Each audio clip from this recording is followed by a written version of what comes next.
Now, this Fox News alert, the Trump administration with mixed messages on North and South Korea.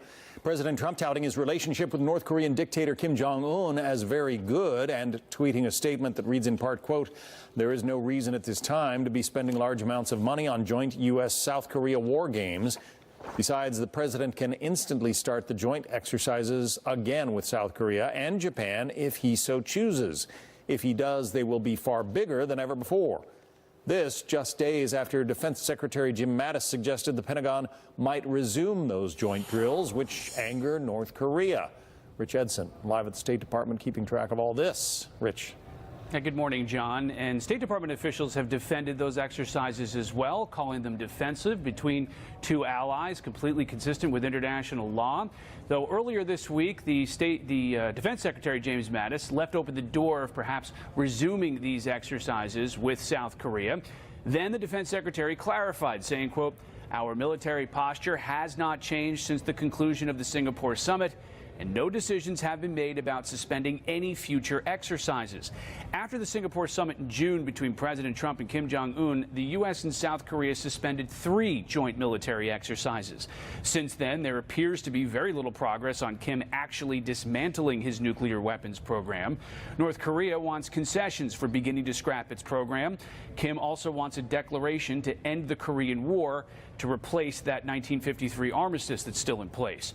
Reporting from Vox claims that President Trump promised Kim the summit there would be a declaration to end the Korean War shortly after that summit, though the State Department spokesperson says North Korea must destroy its nuclear weapons before the U.S. would agree to a joint declaration to end the Korean War.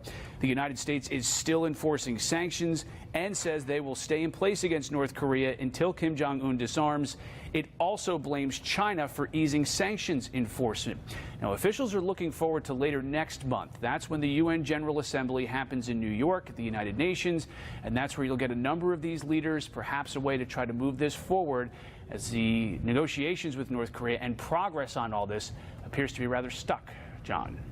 All right, Rich Edson at the State Department for us. Thanks, Rich. Meanwhile, Iran's Supreme Leader Ayatollah Khamenei warning Iran is ready to abandon the nuclear deal with Europe completely. Let's go to our headliner for today, New York Congressman Lee Zeldin, a Republican on the Foreign Affairs Committee. He joins us now. Congressman, thank you for joining us this morning. So what do you make of what some are calling mixed messages coming out of the administration when it comes to North and South Korea? Well, I mean, there's a lot of negotiation that's going on right now. What's important to note is that these military exercises, which take place all throughout the year, require months of planning. So for, let's say, the biggest exercise, which takes place in the spring, my background, I'm in the Army Reserves. I was on active duty. I've been in South Korea, part of the planning for these exercises. In December, you will have a meeting in Seoul where you're planning out the spring joint exercises. So for the Pentagon and their rhythm, working with our South Korean counterparts, even if short-term there's any type of suspension, we can't just, in a moment's notice, just turn it right back on. So I think it's a good thing for the Pentagon in their rhythm and with the troops that are on the ground in South Korea to always be planning for future exercises in case we want to do them, because you can't just start them up a week beforehand. Kim Jong-un is complaining that the U.S. is not living up to its agreement, vice versa. It's part of the Singapore summit agreement. But it wouldn't be the first time that the North Koreans have essentially backed out of an agreement.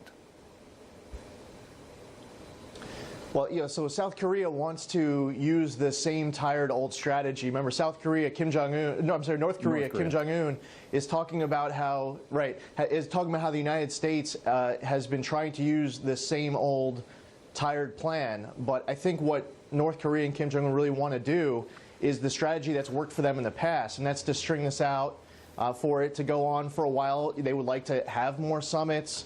And just to buy themselves more time and to be able to get the end result that they want, where at the end of the day they continue to pursue nuclear weapons. So for the administration, what we're doing here is actually a new plan, and that we have not just a bilateral diplomacy, but multilateral diplomacy. We're ramping up economic pressure, and we've also demonstrated the military option is real.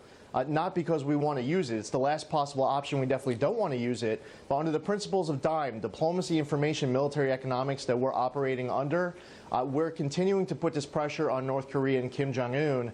And I think North Korea is going to try to do what's worked in the past. They will continue to try to do that at times going forward. And we just need to stay on offense in the stronger negotiating position, continue to work with not just Japan and South Korea, but especially China as well. It's a great point. And the United Nations and the Security Council. I want to break in there, as you mentioned, China and the need to get China on board. Here is State Department spokeswoman Heather Nauert talking about just that. Certain countries, all countries, can do more to adhere to sanctions. We would expect China, just like other countries, to adhere to the UN Security Council resolutions that it too voted for. So we just remind folks of that, but certainly we would expect other countries to continue to live up to its expectations with regard to imposing sanctions and seeing those sanctions through. Do you expect more from China, Congressman? For sure. And I don't know of any plan with North Korea, any good option that doesn't involve China. So option A through Z, it all involves China helping. Now, August of 2017, about a year ago, a little over a year ago, China voted with the United States. It was a unanimous UN Security Council vote that included Russia, that effectively cuts off over 1/3 of North Korean exports. We need China to show that they are real and being consistent with that vote that they made, because what that ends up doing with cutting off that much of North Koreans the exports, it really puts a strain on the North Korean economy, where it's not just the North Korean people who are suffering, and they've been suffering for a long time, but the regime starts suffering so much, which is really, I believe, the main reason that North Korea is at the table right now. So we need China to stick with that vote and to apply those sanctions. And the president echoed that same sentiment, talking about China's influence over North Korea. Before we move on to Iran, listen to this. Well, we're going to have to see, but I think China probably has a great influence over North Korea. I have a fantastic relationship with Chairman Kim, as you probably know, and we're just going to have to see how it all ends up. That was